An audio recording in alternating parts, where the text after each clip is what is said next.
All right. Hello, everybody.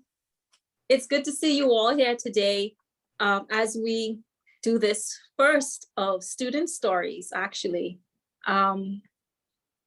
These student stories, I would like the chance to highlight students who are doing interesting things and who've done interesting things, because sometimes, no one finds out about it, and sometimes we can get lost in all of it. But if you know of someone who's doing something interesting, then you can definitely let me know and we can spotlight that student as well. All right, so we have with us today Angel Percentie. And Angel, I'm so happy that you came on with us today because you've been doing some interesting stuff. And I've been watching you over your academic career. And I wonder, and I say to myself, how on earth do you do all of it? Because you won competitions, you went to the Youth in Parliament, you wrote a book, a poetry book, yeah. You also did online gigs and you started a YouTube channel. And somehow, in doing all of that, you still managed to graduate. Was that 6th or 7th in your class? 7th in your class out of 66 students. So that's amazing. And still graduate with a 3.75 GPA. So that's awesome. It tells us that we can pursue other activities and things that we're interested in and still do well academically. All right. So I'm very excited to have you with us today. Now, for everyone on the call, I would like you to mute your microphones. And if you have any questions, you can just type it in the chat. And before the end of the interview, we can address those questions. How does that sound? That sounds good. Okay, good. All right. Okay, so let's get started. Angel, my first question is, how were you able to do all of that and still come out, graduate with good grades? I mean, did you have some sort of plan or schedule that you used to keep you on track? How were you able to do that? How were you able to stay on track and do everything? Well, the first couple of years of school, I just kind of winged it. I wasn't really a homework journal kind of person. So I just remembered everything, did it as I remembered. But when I came to 12th grade, I couldn't do it like that. I had to switch up everything because I just had so much stuff going on with graduating early and the clubs I was in. So I asked my daddy to purchase me a calendar, a big one like the teacher's one from Bethel's. And I posted it on my wall next to my computer and I wrote everything on it. And I had a to-do list and I checked things off. That was the only way that I was able to accomplish what I accomplished this year. Yeah. And then I guess going into the 12th grade just got even a lot more intense with BGCSE exams and whatnot. Did you sit your BGCSE exams in 12th grade? Yes, I sat 3 in 11th grade and the rest in 12th grade. So that was a lot. And I also did AP English. So I had to prep for that as well. Yeah. Yeah, AP English, that can be kind of tough. All right. So what do you think is, I guess I'll ask, how do you feel about, finally being out of school? I mean, I'm so happy. It's just like, I don't have to wake up anymore like early and go to all my classes and walk around with my book bag and my book. So I'm just happy to be done and start the next part of my journey. Yeah. What would you say is the best part of being out of school right now? Having more time to do what I want, like still educational, but in high school, you have a lot of other classes you don't necessarily care about, but you gotta do it to keep your average up. But now I could just put all that energy in the subjects that I want to use to make a career out of. Yeah, that's good. Yeah, because you now have an opportunity to really focus and zoom in on what matters. Because like you said, in school, sometimes you're doing subjects that don't really apply directly to what it is you want to do with your life, but you have to do it anyhow. But now that you're out of school, you have anyone with some sort of focus or vision would be able to then be able to coordinate what it is they learn and do moving forward. Yeah. I read a book. I don't remember the name of the book, but it said that basically you have to DIY your education, especially in today's age, because you'll probably not really find an educational platform that covers everything that you need as a unique individual. So you're going to have to add little tidbits from here, from there, even along with a college education sometimes, so that you can really do what it is you really want to do. And it sounds like you're saying now that you're out of school, you can do that. Yeah. Exactly. Right. Yeah. So let's talk about your book. And it's called Say It All. Yeah. Say It All by Angel Percentie. This is a book of poetry that Angel wrote, and it has several poems in it. Tell me, how did you get interested in poetry?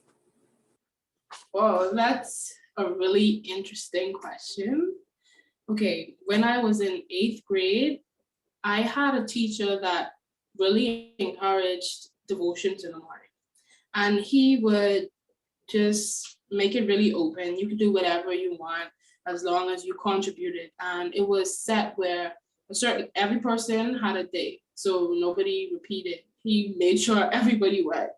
So this teacher, he really encouraged me he was my math teacher.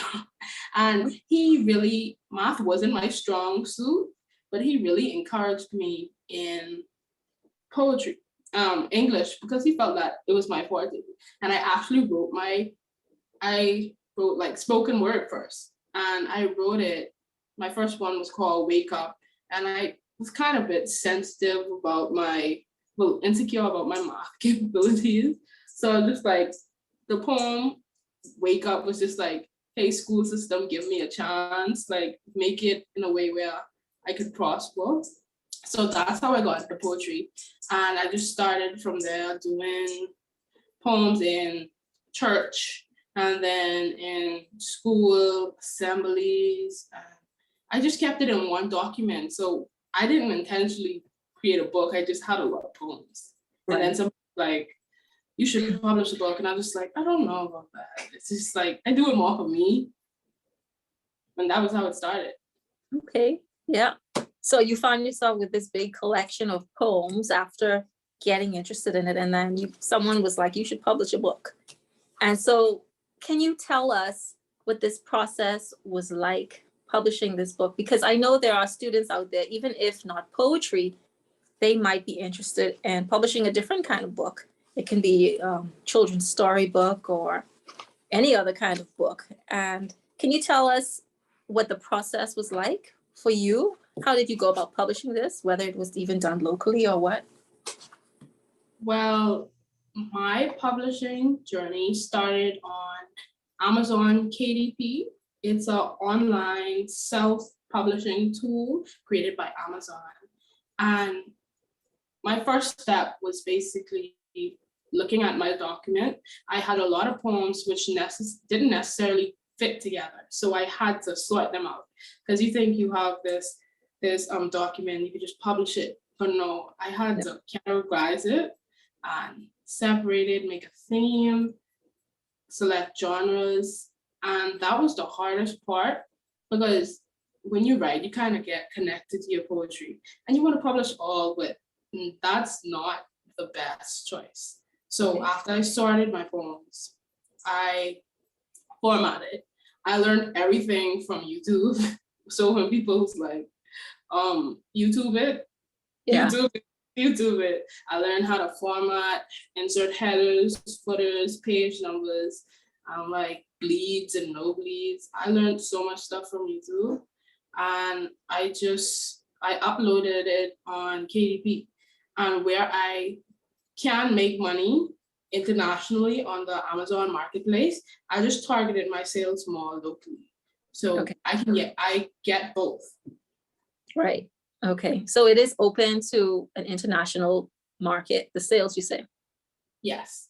Okay. And Amazon does this thing where they convert currency, so I can sell on Amazon India, Amazon Canada, or global. Okay. So you have it now in Kindle format, right? Yes, I have Kindle and paperback. Okay, so people can purchase it in Kindle. What about the print format? Did you get it print through Amazon as well? Yes, Amazon does the printing for you. They just have to approve the manuscript. So you fix everything yourself and then they approve it. And if they don't approve it, you just have to look at it again and submit it again. Okay. And after they approve it, it's sent to print.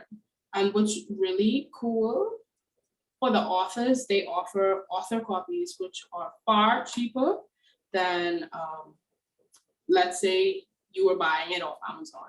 So whereas my book price is $12, I can buy my books for $2.15 and import them and sell it. Oh, okay. That's pretty cool. Okay. So do you also sell the hard copy on Amazon or just the Kindle? I sell both paperback and ebook. Okay. All right. So would you say then that these poems, basically these are some of the poems in this book, were some of these poems that you wrote in the 8th grade? Yes. Okay. Some of these I wrote in the 8th grade. I did add more when I started putting it into different groups just to kind of fill it up. But there are a few that I wrote in 8th grade. Okay, so about 5 years that it took to compile this. Yeah, I'd say that. Yeah, okay, that's pretty cool. Would you be willing to read one of them for us? Sure, that's not a problem. Okay, so the poem I'm gonna read is, most of my poems don't have titles because I just feel like not everything has to have a title. And if I tried, it'd probably just be the girl, the book, or like the fish. So I don't title some of my poems. If I get the title first, then that's the only reason it's titled. Well, this poem, it says, my mirror tells my reflection I am in love with myself. Not the self-absorbed kind, but I find beauty in how my skin stretches, as if it grabbed my body in a hug. My mirror tells my reflection that love is self-acceptance. So I tell that to the sensitive parts of me I don't leave out for you to see. I tell it to my scars, my bumps, my hairs. I tell my body she's a keepsake, a treasure I will keep safe. Ah, nice. Yeah, awesome. I like listening to authors read their own writing. There's something about it because then you get a chance to really hear where the emphasis should be because you wrote it, so you would know, where the emphasis of it should really be. That's pretty cool. That's very cool. So do you think, as you continue on with your, I guess your life now after school, you'll continue to write poems? Yes, I kind of found a groove with writing poetry. So I want to move on to writing fiction and more prose, but I don't think I could ever forsake poetry because it's like where I started from. Yeah. I remember when I did an interview with an English teacher a few years ago for the student shed, she was sharing with me tips for students when it came to English. And one of the things she mentioned, let me just let someone else in. One of the things she mentioned was that our Bahamian students are very poetic. That's what she said. She said they're very poetic. She is a Jamaican lady, and that was her observation of the Bahamian students. She said they're very poetic and they can learn a lot just through poetry. And I thought that was very interesting. Yeah. Okay. Now, there's a couple more things I want to talk to you about, and I hope I'm not leaving out anything as it relates to the poetry, but I encourage you all who are listening in, if you have any questions, if you think there's something that we didn't talk about, to put it in the chat so we can go through it at the end. I want to talk also about your experience with youth in Parliament. Yes. What is that? And how did you go about going into Parliament?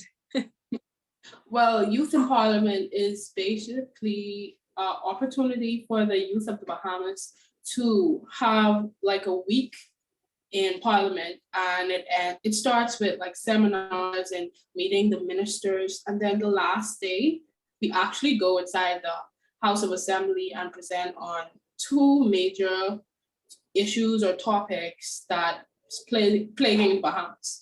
So this year our topics were gender-based violence and mental health. Gender-based mental Yes, health? gender-based violence and mental health. And it was pretty easy to join because there's 39 constituencies and they select one from each constituency when you apply. So I represented Central Grand Bahama. Okay. But at first I saw the application going around. I was just like, did I really want to do this? I don't know, because sometimes you have to psych yourself out no matter how much times you speak. Public speaking is such a big deal. So yeah. I thought about it, and I was in Nassau when I applied. It was a last minute thing. I was like, whatever, let me just sign up. And I went. Okay, nice. So it wasn't something that you did through school then? It was? No, okay. I didn't do it through school, but I did have an advisor from the Anchor Club, pilot from the Anchor Club of Lukaya. She works in the Ministry of Sports and Culture, and she really pushed me for it, and I did it. And it was really nice. I met a lot of the ministers, Minister Mario Bolek, the Minister of Youth, Sports and Culture, and they were really supportive. They spoke with us and they really encouraged us. So, yeah. Yeah, okay. Do you think that experience had any impact on your future plans? Definitely. I think I went to Youth in Parliament in May, and up until May, I wanted to pursue a degree in creative writing because I want to write fiction and publish novels. So I was going to do creative writing instead of English because creative writing is more like niche, I believe. And I changed it after Youth in Parliament. I actually decided to do a degree in the English language. So, because it's more inclusive and you can do more with an English degree. And I find that after going to Youth in Parliament, I want to be an ambassador. I want to be an ambassador for the Bahamas. So that's where I'm headed right now. Okay. Okay, that's awesome. Yeah. Make a difference. Yeah.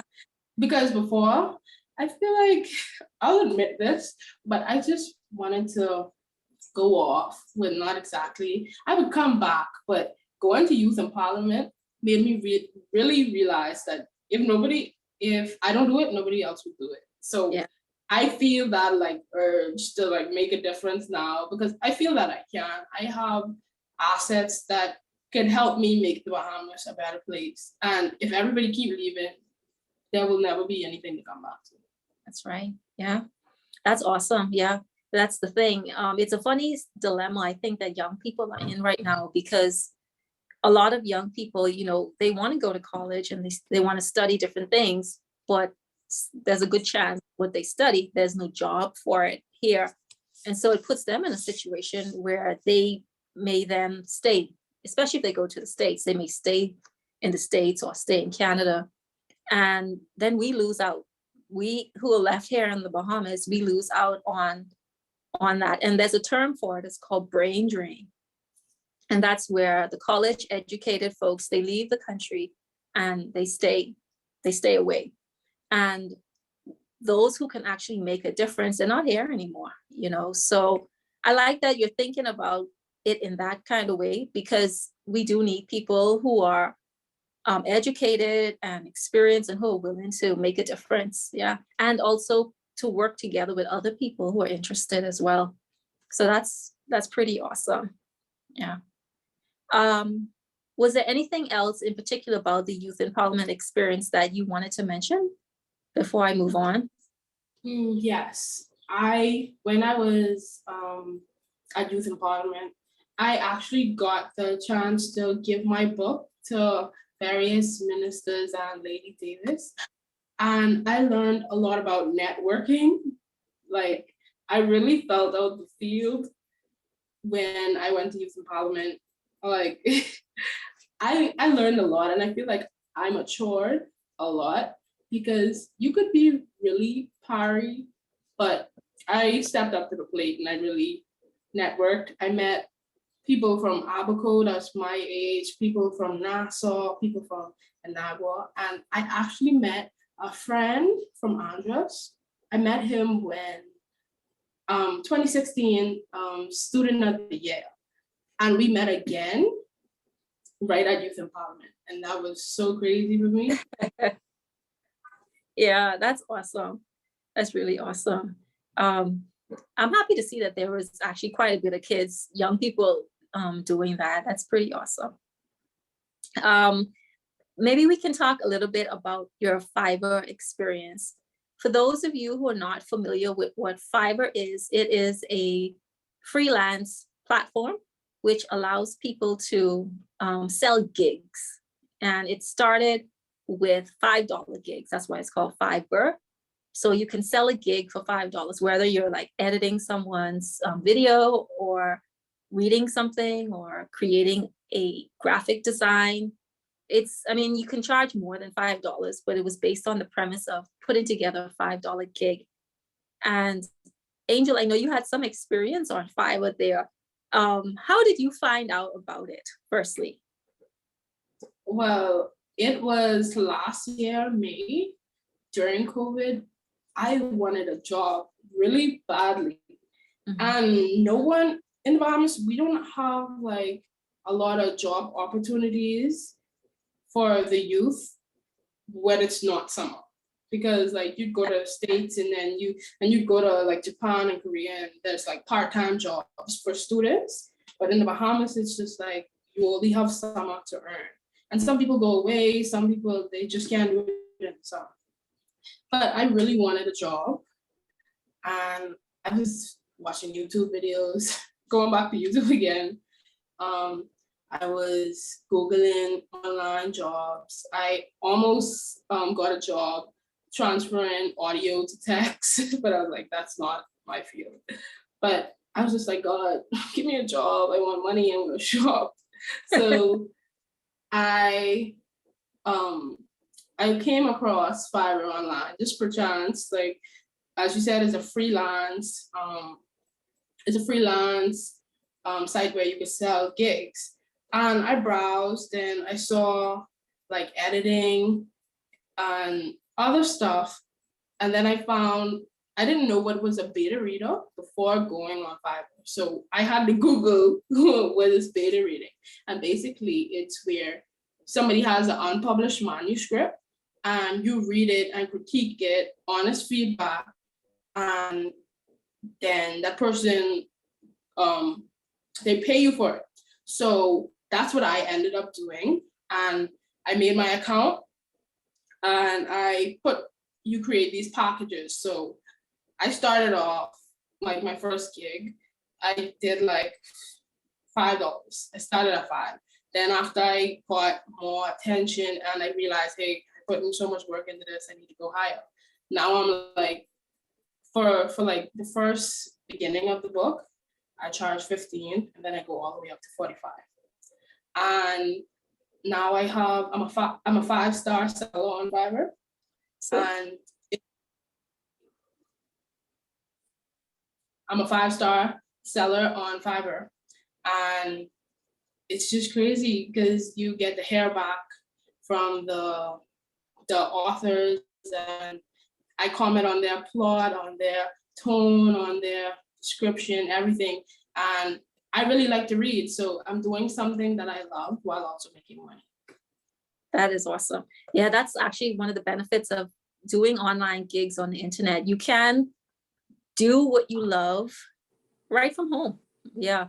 And so I'm a big proponent for online gigs and online business and online jobs, especially for people in the Bahamas, because we live in a beautiful country.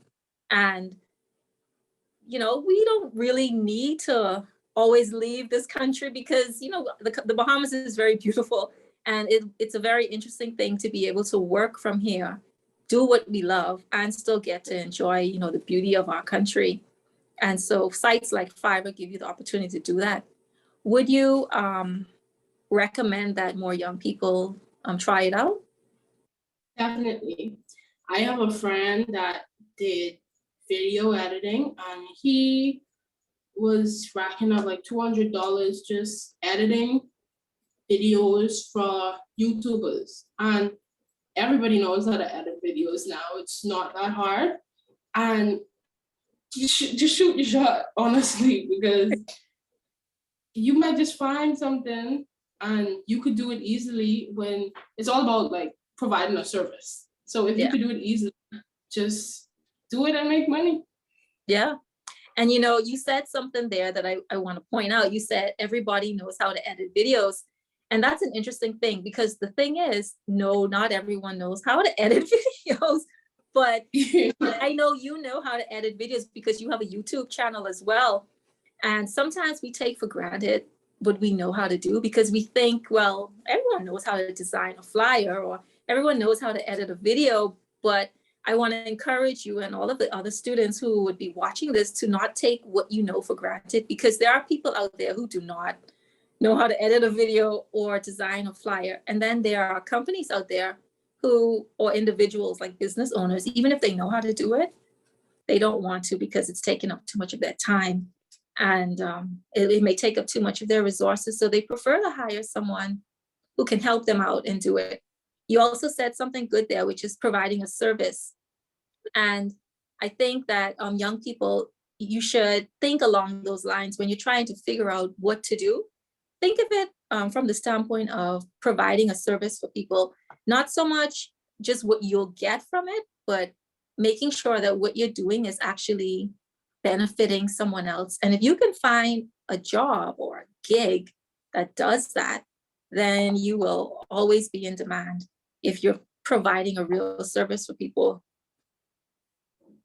So I think you had mentioned before that you also were able to build not a network, but build up a relationship with your clients on Fiverr. Yeah.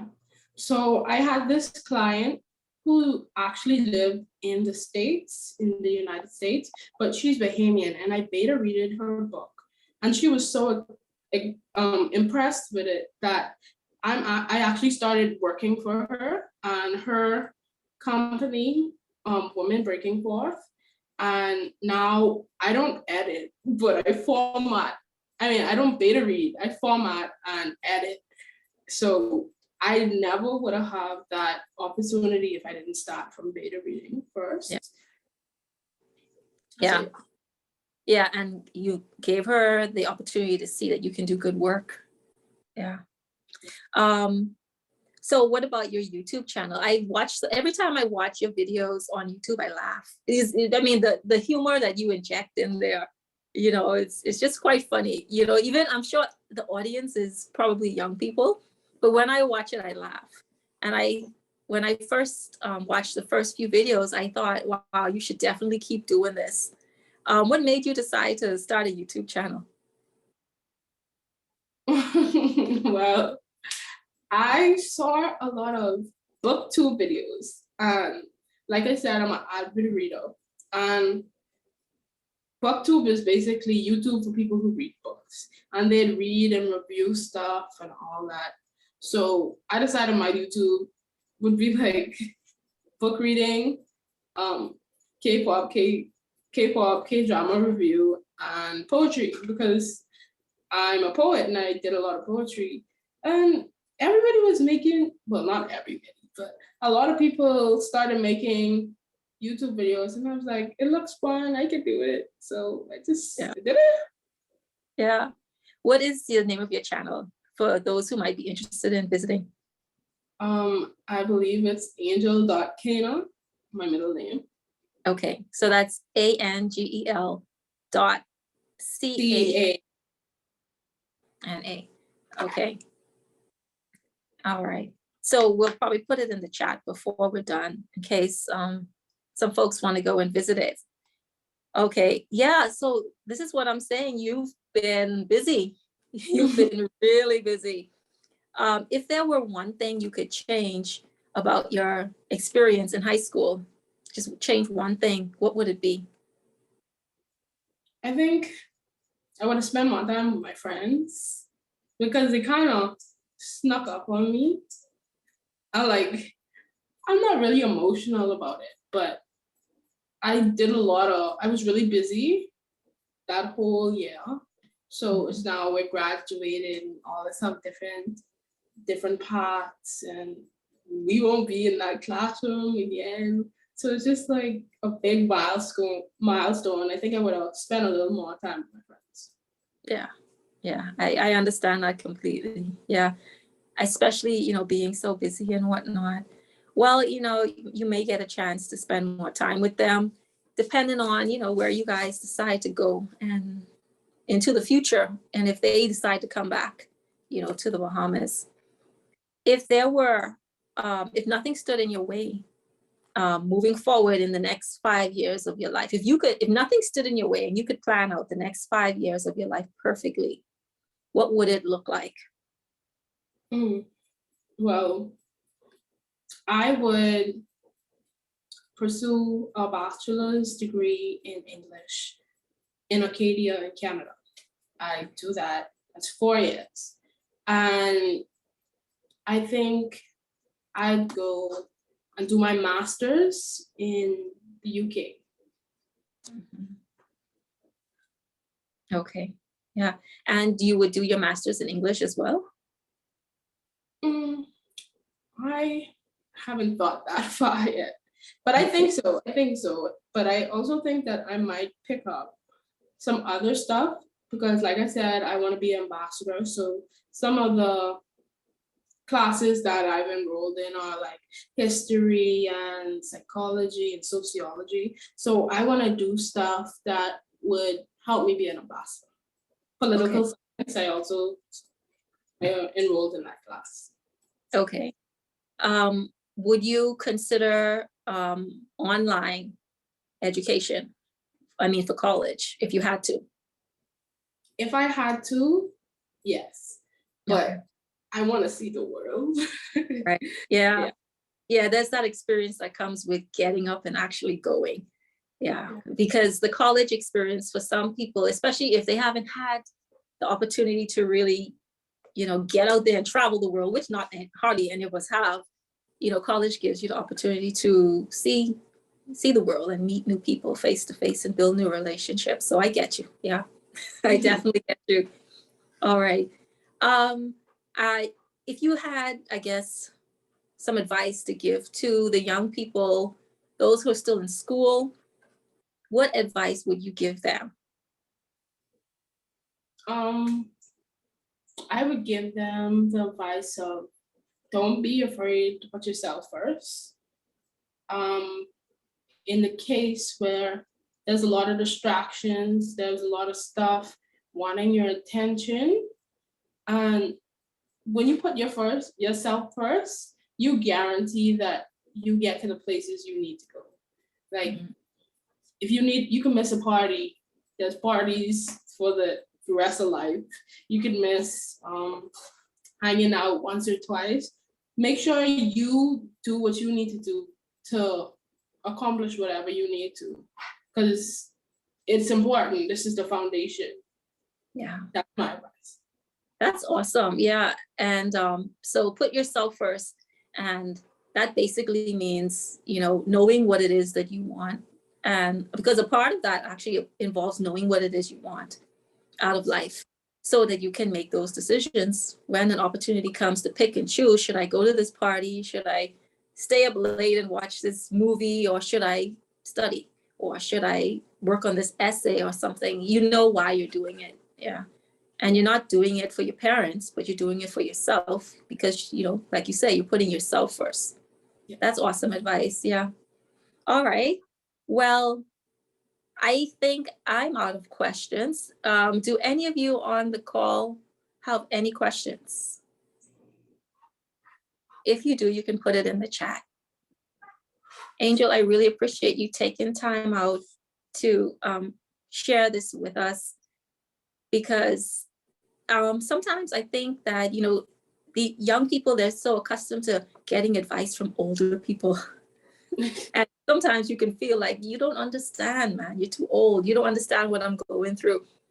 But you're fresh out of high school and you've shown that it's possible to put yourself first, to be focused and do well. And so I definitely appreciate you sharing with us. All right. Well, if no one has any questions, then we can call that it for this evening's interview.